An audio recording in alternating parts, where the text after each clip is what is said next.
மார்க்கெட்ல இருக்க ஆஃபர்ஸை கணக்கில் எடுத்து கம்பேர் பண்ணுங்க. உங்க ஃபர்னிச்சரை சரியான விலைக்கு டீக்கன் ஓக்ல வாங்குங்க. Branches in Velachery, Sholinganallur, Guduvanchery and Poonamallee. Thiru Rajinikanth அவர்கள் ஏற்கனவே உடல்நிலை பாதிக்கப்பட்ட போது கிட்டத்தட்ட மரணத்தின் எல்லையை தொட்டுவிட்டு திரும்பியவர். மாற்று அறுவை சிகிச்சை என்பது என்ன? என்னுடைய கிட்னி இரண்டும் செயலிழந்து விட்ட நிலையில் திடகாத்திரமான ஒருவரிடமிருந்து வாங்கி அந்த அறுவை சிகிச்சையின் மூலமாக அந்த ஒரு கிட்னி இப்பொழுது வேலை செய்து கொண்டிருக்கிறது. இவங்களுக்கு கொடுக்குற மருந்து அதுக்கு நேர் எதிர்மறையான ஒரு மருந்து, இம்யூனோ சப்ரசன்ஸ். அதன் மூலமாக அந்த கிட்னி அவருடைய கிட்னி மாதிரி வேலை செய்ய வச்சுக்கிட்டு இருக்கோம். கஷ்டமாக இருக்குது எனக்கெல்லாம் பார்க்கும்போது, அவருடைய நிலைமையை பார்க்கும்போது இந்த நேரத்தில் நடிக்கிறதே ரொம்ப கஷ்டம். இது ஒரு சரியான முடிவு. இது எல்லாத்தையும் தாண்டி 5 கிராம் உப்பு தான் ஒரு நாளைக்கு சாப்பிட்ணும். அவங்களுக்கு 5 கிராம் நிறுத்து கொடுத்தாகணும். அதுக்கு மேலே சாப்பிட்ற 1 கிராம் அவங்களுடைய வாழ்க்கையை, அவங்களோட இருக்கிற கிட்னியை பாதிக்கும். கூன் குருடு செவிடு நீங்கி பிறத்தல் அரிதுன்னு, மானிடராய் பிறத்தல் அரிதுன்னு சொன்ன அந்த பாடலை ஒவ்வொரு நாளும் ஞாபகம் வச்சு. இந்த உடலில் ரொம்ப மோசமான ஒரு உறுப்புன்னா என்ன கேட்டால் அது இறைப்பைன்னு சொல்லுவேன். நீங்கள் 10 நாள் நேரத்துக்கு சாப்பிட கொடுக்கணும்னு நீங்கள் சாப்பிட்டா அது வெளியே தள்ளும், எருக்களிப்பு வரும், உள்ளே வேணான்னு சொல்லி ஒரு வலி வரும். 5 வருஷம் ஓடுற ஒரு மோட்டாருக்கு 15,000 கிலோமீட்டருக்கு சர்வீஸ் பண்ணுறீங்க, வாரத்துக்கு ஒரு பெட்ரோல் போடுறீங்க, ஏர் பிடிக்கிறதுக்கு 20 நாளைக்கு ஒரு ஏர் பிடிக்கிறீங்க, இன்னும் வண்டியில் லேசாக சத்தம் வந்தால் கொண்டு போய் மெக்கானிக் ஷெட்டில் விடுறீங்க. ஆனால் அவங்க உடம்பு 70 வருஷத்துக்கு ஒரு life span of human being 80 years. Smoke பண்ணுற ஒவ்வொருத்தருக்கும் 65 வயசில் லங் கேன்சர் வர்றதுக்குள்ள வாய்ப்பு அதிகம், இல்லைன்னா இந்த மாதிரி கிட்னி போகிறதுக்குள்ள வாய்ப்பு அதிகம்.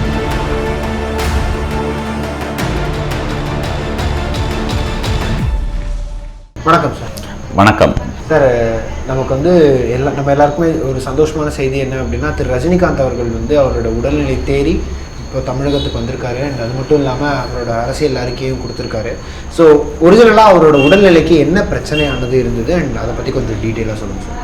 திரு ரஜினிகாந்த் அவர்கள் ஏற்கனவே உடல்நிலை பாதிக்கப்பட்ட போது கிட்டத்தட்ட மரணத்தின் எல்லையை தொட்டுவிட்டு திரும்பியவர். அப்பொழுதே சிறுநீரகம் மாற்று அறுவை சிகிச்சை செய்ததாக மருத்துவர்கள் மூலம் செய்த தகவலை தற்போது அவருடைய பேரில் விட்ட அறிக்கையின் மூலமாக அவர் ஊர்ஜிதம் செய்துள்ளார்.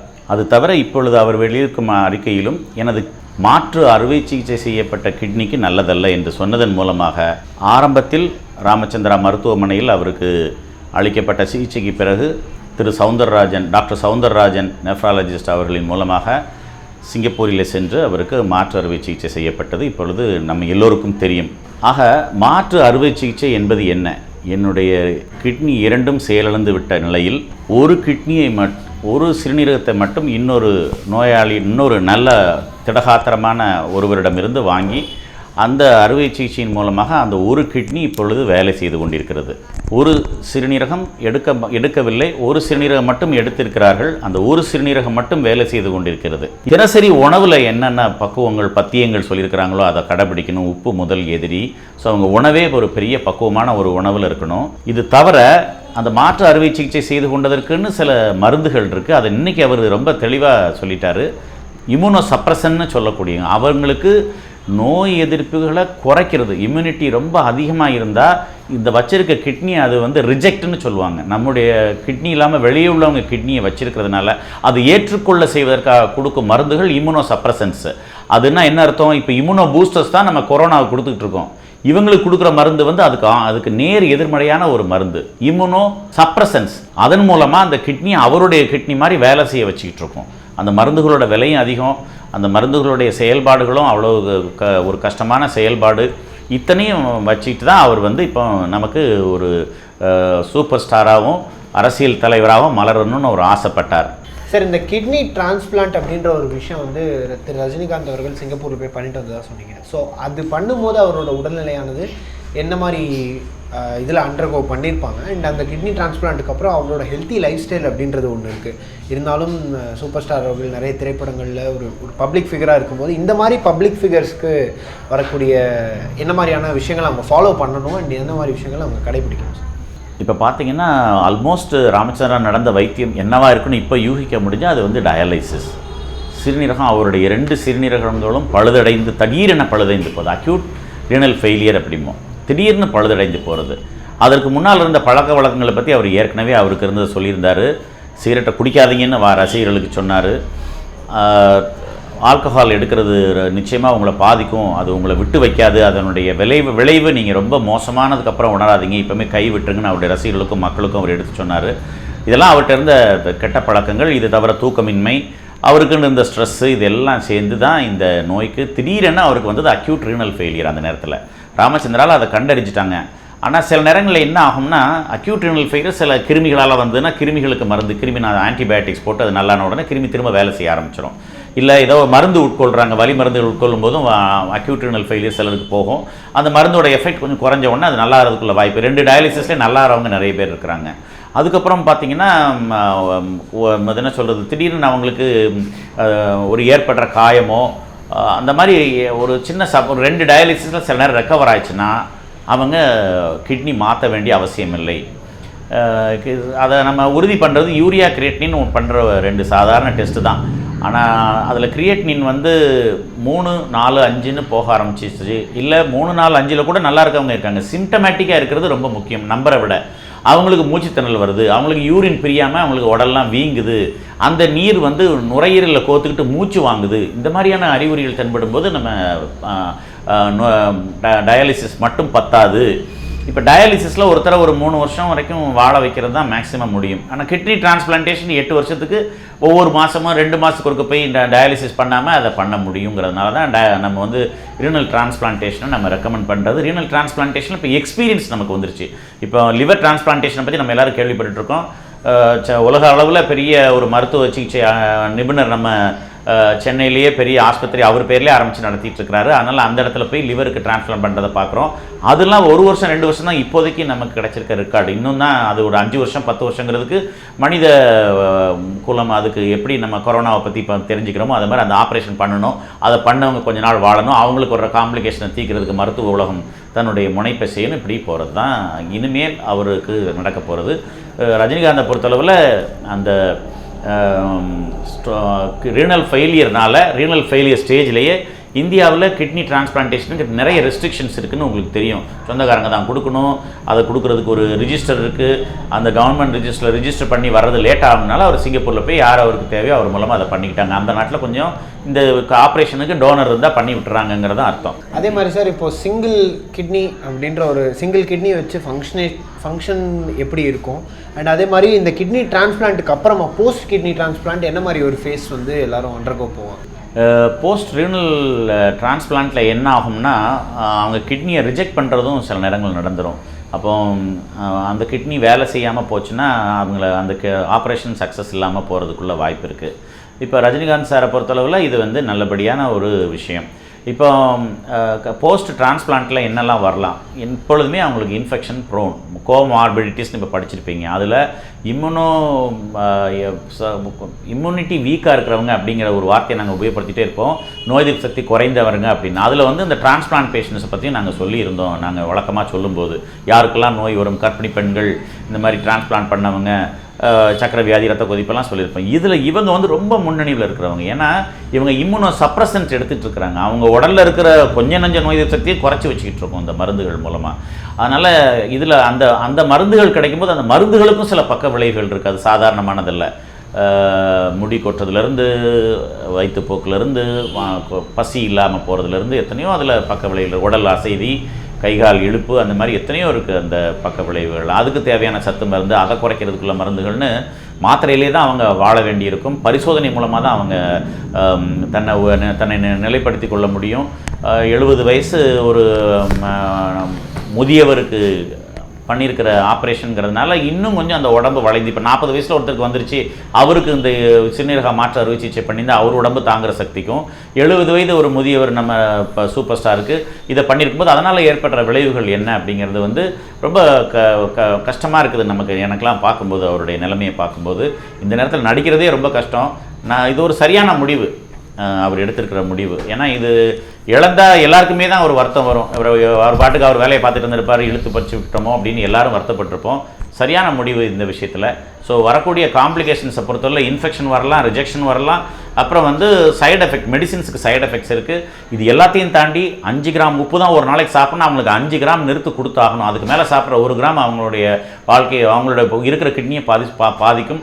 இதை ஒழுங்காக அவர் சாப்பிட்றாரா இல்லைங்கிறது ஒவ்வொரு மாதமும் எடுக்கிற பரிசோதனைகள். அதில் வந்து கிட்னி ஃபங்க்ஷன்ஸ் எப்படி இருக்குது அப்படின்னு பார்க்குற சில டெஸ்ட்டுகள்லாம் இருக்குது, அட்வான்ஸ் டெஸ்ட்லாம் பண்ணுவாங்க. திரும்ப சில டெஸ்ட்டுகள்லாம் பண்ணிகிட்டே இருப்போம். போன மாதம் பார்த்தோமே இந்த மாதம் ஏன் பார்க்கணும்னு கேட்குறவங்களாம் இந்த பரிசோதனையை இந்த ஆப்ரேஷனே பண்ண முடியாது, அந்த மாதிரி ஒரு நிலைமை இது.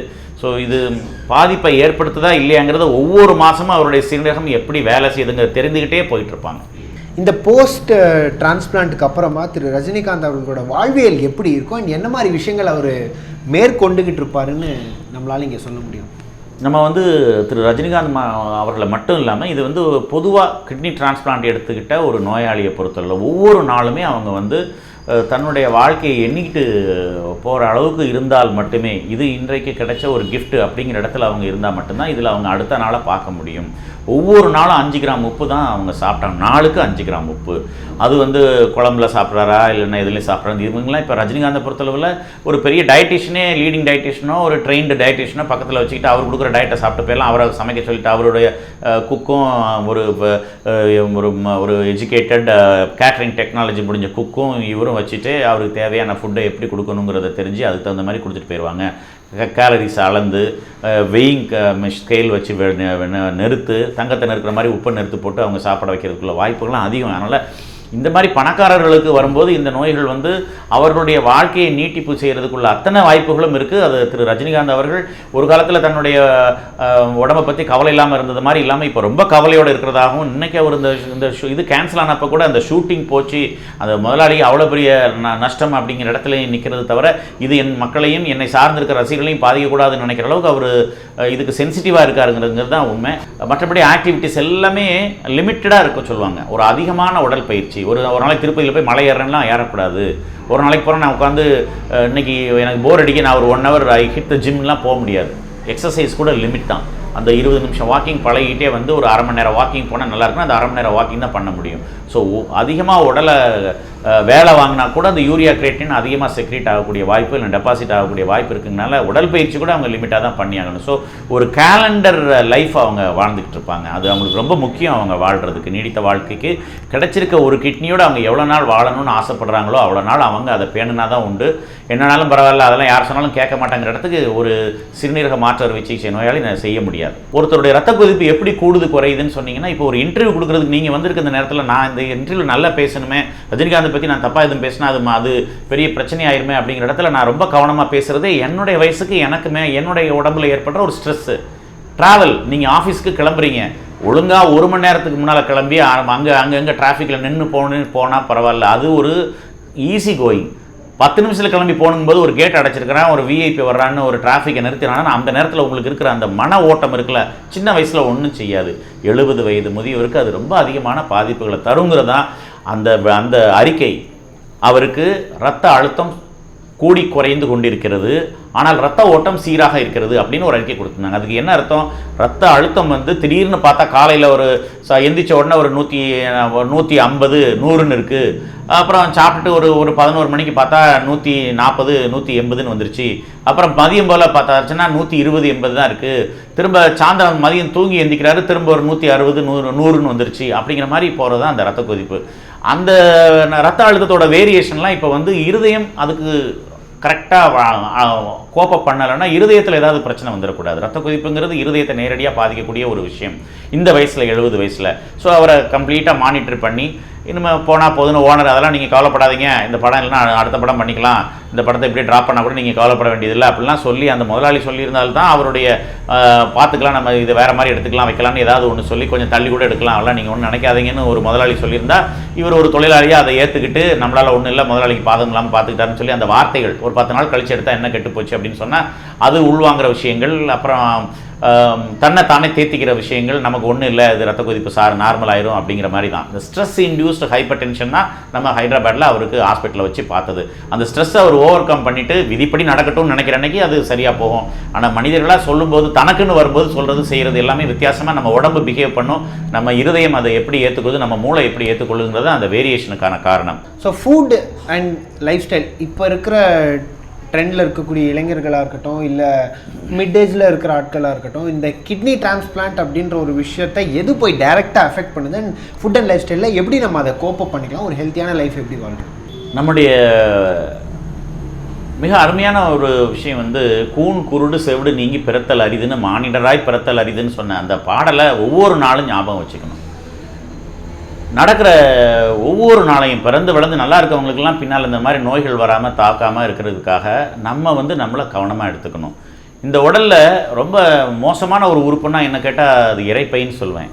நீங்கள் 10 நாள் நேரத்துக்கு சாப்பிட கொடுக்கலன்னு நீங்கள் சாப்பிட்டா அது வெளியே தள்ளும், எருக்களிப்பு வரும், உள்ளே வேணான்னு சொல்லி ஒரு வலி வரும். இதெல்லாம் நான் வந்து என்ன ஒரு மனிதன் உங்களுக்கு விளக்கம் சொல்கிறது, மக்களுக்கு என்னுடைய நோயாளிகளுக்கு சொல்கிறது, உங்கள் உடம்புலேயே வீம்பு பிடிச்சது இறைப்பை தான். நீ நேரத்துக்கு தரலையா அது ஒன்றை திரும்ப நீ தரப்ப தூணு துப்புறது தான் அந்த விஷயம், ஒரு குழந்தைக்கு கொடுக்குற மாதிரி.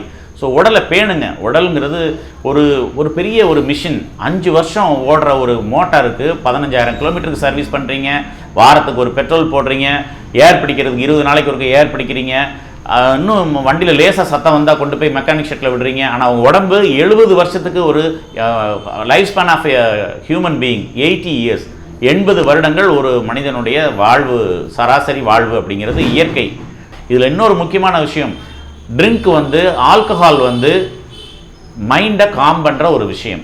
ரெண்டாவது வேசோ டைலேட்டர், இரத்த குழாயில் விரிக்கக்கூடியது. ஆனால் ஸ்மோக்கிங் வந்து வேசோ கன்ஸ்ட்ரிக்டர், அதாவது உடலில் உள்ள அவ்வளவு ரத்த குழாயிலையும் சுருக்கி தான் மூளைக்கு ரத்தத்தை கொடுக்கும் ஒவ்வொரு பஃப் ஆஃப் நிக்கோட்டினும். ஸோ இருதயத்தில் நம்ம ரத்த குழாயில் சுருக்கிற மருந்துகள் எல்லாமே அது கோபமாக இருந்தால் கூட, நெகட்டிவ் தாட்ஸாக இருந்தால் கூட நமக்கு கேடு விளைவிக்கிறதுங்க. நல்லது எல்லாமே நமக்கு ரத்த குழாயில் விரிக்கிறதா இருக்கும். அளவோட ஆல்கஹால் எடுத்துட்டு நிறைய உடற்பயிற்சி, நிறைய காய்கறி பழங்கள் நிறைய உணவு, நேரத்திற்கு உணவு, நிறைய தூக்கம், நிறைய உடற்பயிற்சி, இந்த விஷயங்களில் இள வயதினர்கள் தன்னை டைவர்ட் பண்ணிக்கணும். பிரேக் என்னைக்காவது ஒரு நாள், எந்நேரம் அதுவும் ஒவ்வொரு சனிக்கிழமையும் அதுவும் ஒவ்வொரு ஞாயிற்றுக்கிழமையும் அது வேண்டாம். அது உங்களை கண்டிப்பாக உங்கள் உடலில் பாதிப்பை ஏற்படுத்தும். ஸ்மோக் பண்ணுற ஒவ்வொருத்தனுக்கும் 65 வயசில் லங் கேன்சர் வர்றதுக்குள்ள வாய்ப்பு அதிகம், இல்லைன்னா இந்த மாதிரி கிட்னி போகிறதுக்குள்ள வாய்ப்பு அதிகம். இதெல்லாம் நீங்கள் புரிஞ்சிக்க வேண்டிய அவசியம் இருக்குது. இந்த வயசுக்கு ஒன்றும் செய்யலை, அவன் இப்படிருக்கான் இவன் இப்படிருக்கான்னு குடிக்கிறவனை தனக்கு முன்னால் தனக்கு குடியை அறிமுகப்படுத்தினவங்களும் தன் கூட குடிக்கிறவங்களையும் பார்த்துட்டு இருந்தீங்கன்னா 60 வயசுக்குள்ளே அவங்க உடலில் ஏற்படுற மாற்றங்கள், அவங்க செய்ய வேண்டிய விஷயங்களை செய்ய முடியாமல் போகிற விஷயங்கள், இதெல்லாம் வந்து நம்மளை அடுத்த கட்டத்துக்கு நகர்த்தணும். ஸோ களவையும் கற்றுமரன் சொன்ன நம்ம தமிழ் பழமொழி பிரகாரம் மானிடராய் பிறத்தல் அரிது அப்படிங்கிறதுனால நம்ம கிடைத்த அந்த உடலை வந்து பேணி காத்தன முதல் கோயில் உன்னுடைய உடலும் அதனை சார்ந்த மனசும் தான். தெய்வம் அங்கே தான் இருக்குது. அதை நீங்கள் பேணி காக்கிறது ரொம்ப முக்கியம், இளைஞர்களுக்கு சொல்வேன். மார்க்கெட்டில் இருக்க ஆஃபர்ஸை கணக்கில் எடுத்து கம்பேர் பண்ணுங்கள். உங்கள் ஃபர்னிச்சரை சரியான விலைக்கு டீக்கன் ஓக்கில் வாங்குங்க. Branches in Velachery, Sholinganallur, Guduvanchery and Poonamallee.